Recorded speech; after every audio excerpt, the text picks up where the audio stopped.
Iran में जंग खत्म, लेकिन असली खेल तो अब शुरू।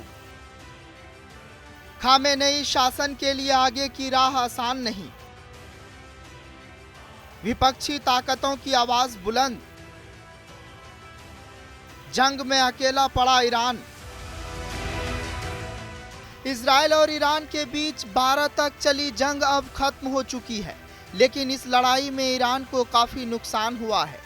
उसके 3 प्रमुख परमाणु ठिकाने तबाह हो गए हैं। साथ ही कई टॉप मिलिट्री कमांडर्स और परमाणु वैज्ञानिक इजरायली हमले में मारे गए हैं।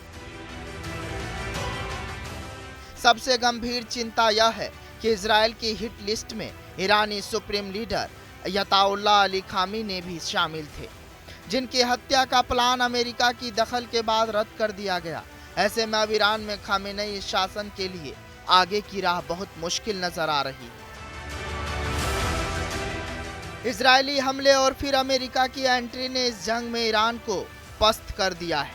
वहां 1000 करीब लोगों की जान चली गई और सैकड़ों लोग घायल हुए हैं। साथ ही रिहायशी इमारतों से लेकर अहम इंफ्रास्ट्रक्चर को बमबारी से भारी नुकसान हुआ है।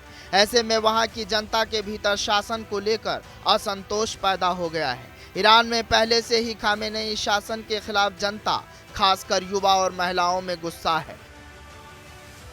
साल 2022 में महसा अमीनी की मौत के बाद शुरू हुए प्रदर्शनों ने शासन की कठोर नीतियों और मानव अधिकार उल्लंघन को दुनिया के सामने ला दिया था। ऐसे में जंग के बाद आंदोलन की चिंगारी फिर भड़क सकती है और जनता तख्ता पलट का आह्वान भी कर सकती है। खामेनेई अब 86 साल के हो चुके हैं और ऐसे में उनके उत्तराधिकारी को लेकर तस्वीर अब तक साफ नहीं है। ऐसे में अनिश्चित भविष्य भी शासन की स्थिरता पर सवाल उठा रहा है। कुछ रिपोर्ट्स में ऐसा दावा किया गया है कि खामेनेई को सत्ता से हटाने की कोशिशें चल रही है। ईरान के प्रमुख कारोबारी, सैन्य अधिकारी और कुछ मौलवी तख्ता पलट की साजिश रच सकते हैं। ईरान के उदारवादी समूह यह मानते हैं कि खामेनेई की नीतियों की वजह से ही ईरान युद्ध और आर्थिक संकट में फंस गया है। ईरान में वैसे तो कोई संगठित विपक्षी ताकत नहीं है जो खामेनेई शासन को सीधे चुनौती दे सके। विपक्षी समूह जैसे मुजाहिदीन खलल कमजोर हो चुका है और निर्वासित नेता जैसे रेजा पहलवी पास जन समर्थन का अभाव है। लेकिन हालिया जंग के बाद ईरान के निर्वासित क्राउन प्रिंस रेजा शाह पहलवी ने युद्ध के लिए परमाणु हथियारों की महत्वाकांक्षा को जिम्मेदार ठहराया है। उन्होंने सुप्रीम लीडर खामेनेई के इस्तीफे की मांग की है और कहा कि इस शासन के अंत के साथ ही ईरान में शांति आ सकती है।